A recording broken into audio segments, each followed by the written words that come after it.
Hi, this is Tennille with Pretty Little Pixels. In today's video, I want to show you the Google Webmaster tools, and it's super critical that you set this up for your website, and it helps with your SEO. So here I already have my Pretty Little Pixel set up, but if I wanted to add a new one, I would just go Add Site, and I'm going to do my new website here, training,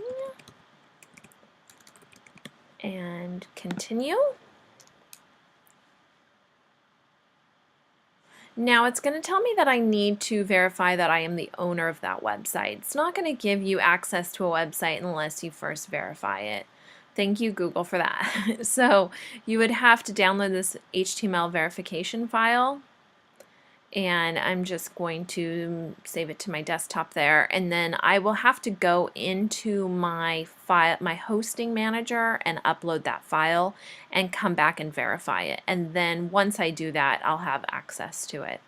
So I will do that a little later. For now, I'm going to show you some of the bells and whistles with the Webmaster tools. So I'm going to click Pretty Little Pixels here.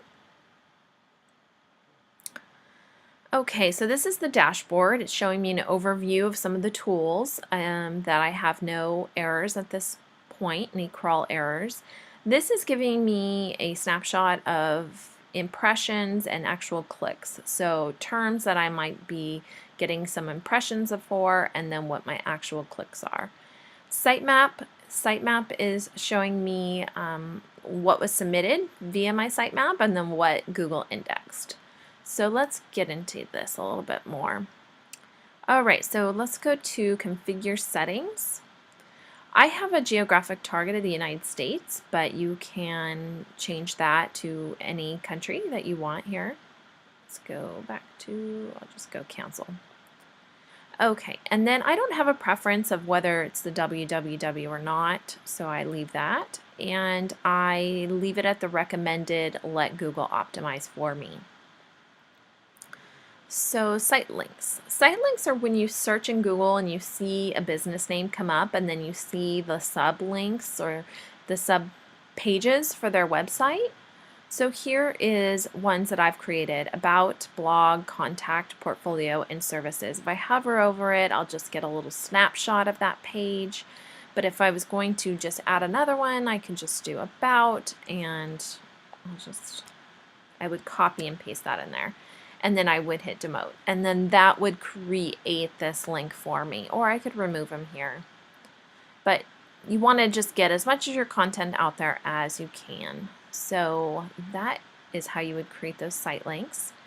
URL parameters, I'm not experiencing any problems with my website, so it's not something I would need to configure. If you do, I would say read through this before you do anything, because it's very, very important. Change of address. Change of address is a redirect. So if you move your domain or you move your site, I would add a redirect here in Google. It's basically like a change of address with the post office, but you're doing it with Google. Users and associates. So users, it has me as the default, but I could add a new user, and same with associates. You can add someone else to help you with your account and then change the permissions that they get. Health. So health, these all are in, if your dashboard says you're doing good, I wouldn't need to dive into these, but if you're getting any crawl errors, or look at your crawl stats, or if you're blocked for any reason, or if you want to just fetch it as Google, and a malware is malicious code, so if you got hacked for some reason, you might want to just come here and look at the health of your site. Traffic. Traffic is got a lot of stuff in here. So traffic, it's showing me some of the terms I'm using on my website right now and some of the traffic sources for it. So, and then the average position of me for that keyword. So it's nice to take a look at that. Links to your site. Links are external, internal. Well, this one's just for external. So it's telling me I have over 2,000 external links to my website. These are If I go through the more here, these are all of those external links that I have. Let me go back, and then some of my most linked content, and then how that is being linked, if it's a site credit from a blog or a tiny URL, that kind of thing. Internal links. Internal links are links that I've created within my blog posts or on my pages. So I might be directing them to my about, or I might be directing them to my services. So I've created these internal links. And optimizing sitemaps. So sitemaps is really important. I use WordPress, so I use a plugin, and I use a sitemap XML plugin. If you wanted to add a new one, you would hit add sitemap here.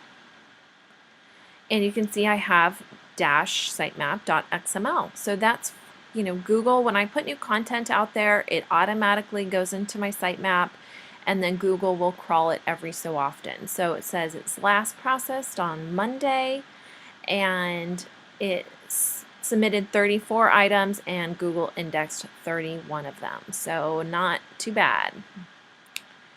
And then let's jump to content keywords here. These are some of the keywords that I have on my site, and this is how Google is saying if it's relevant.